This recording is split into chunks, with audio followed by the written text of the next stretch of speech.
Hai लोगोफोर welcome बेक आंनि Sicilia Narzary YouTube चेनेलाव गासैखौबो बरायबाय स' दायो हाथायनिफ्राय थांना फैनाय लगे लगे नै आंहा खानाय सिननाय मोनबाय आरोना खानाय सिननांगौ जालायबाय स' नायलांदो नोंथांमोना कास्टमारा आंनि खानाय सिननायखौ माबायदि मोजां मोनखो ना मोनाखै थ' नोंथांमोना नायलांदो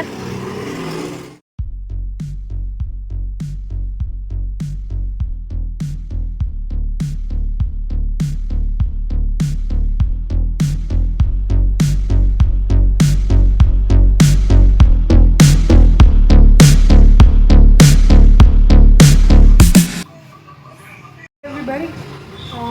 this is one of my favorite parlors. And usually I like parlors because it's where the girls get pampered, girls or women. And I'm very happy to be here. The way they the service is really good. I wanted a feather cut according to my daughter's suggestion. And so I'm here. And they really gave a nice head wash and then they're given this haircut. Okay. Wish them all the best. Okay, thank you madam. Okay. जाबाय दायो बहुत मोजां नुदों जोबोद गोजोननाय मोनबाय आरोना कास्टमारा स'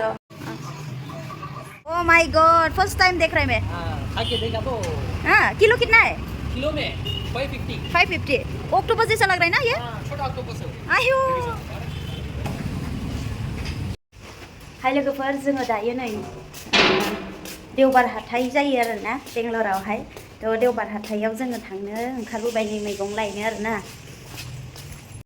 स्ल' गोलैगोन दाखालिनि बायदि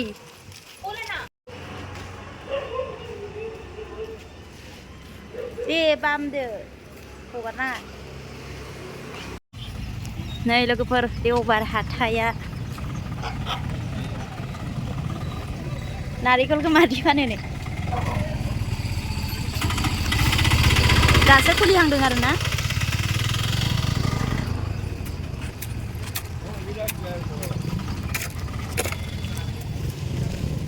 दासो खुलिहांदों दायो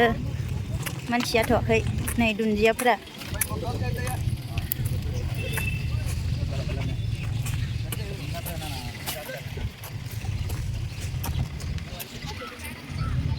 नै दाङाफोरखौ मादि फानो नै बिबारखौबो मादि फानो कास्टार आपेल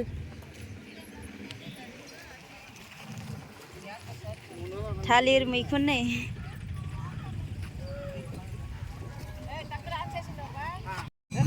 नै जुखाम बायदों आन्टिया मोनथामाव 50 थाखा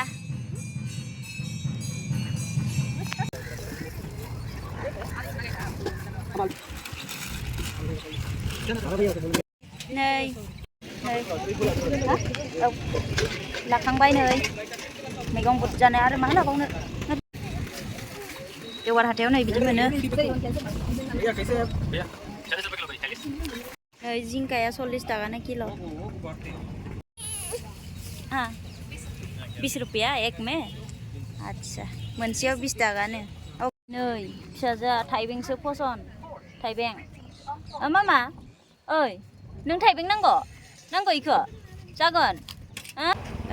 नै लोगोफोर मैथा बेंगलराव मैथा मोनो नै वाटारमेलना 30 थाखानो किलो ओमफ्राय नै बियो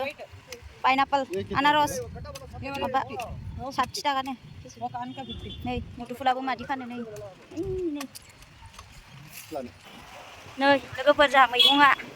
सप्तासेनि आयै फिसाजोबो थाबायनोसैसो नै थिखोनो हालानो जि डिस्टार्ब फिसाजोआबो नै जि खस्थ'खा थम थम गाखोबाय बेंगलरावहाय ससेयारना बिराद गिलिर जाबाय नालाय थिखोनो हाला हौवाया दायो थम थम गाखोना फैबाय नै रुमसिमहालागै 50 थाखा लायो आरोना नै लोगोफोर दायो बियो ना लादों आरोना जोङो ना रौखौ लादों 180 किल' नाथुरबो मोनो नै दादा बड़ा भी नहीं चाहिए मीडियम दे दो क्या मछली है स्क्विड है हाँ oh my God first time देख रहे मैं आके देखा तो हाँ किलो कितना है किलो में 550 ऑक्टोपस जैसा लग रहा है ना ये छोटा ऑक्टोपस आयु ओ माय गॉड ओइ नाया सांकारि गोदोर नै वाव जा गोदोरखा दायो मोनफैबाय जों रुमाव मोनफैफिनबाय दायो ओंखारनोसै दुब्लि थांसै आरो ओंखाम संनोबो हास्लाबावलासो आंनि हौवाया सुथि दिनै संना लांथोंसै गेदानाव सप्तासेनि आंहा मैगङा सप्तासेनि दिनै लाबोनाया नै फिसाजोनि बिस्किटआथ' दुकानसो जाबाय नै जाग्राफ्रा आंनि किटचेनखौ नायदो नोंथांमोना फिसासा किटचेन नै जोगोनार बिजौ एवगासिनो आङो बेनो आरोना आंनि किटचेन ओंखामाबो मोनना होबावबाय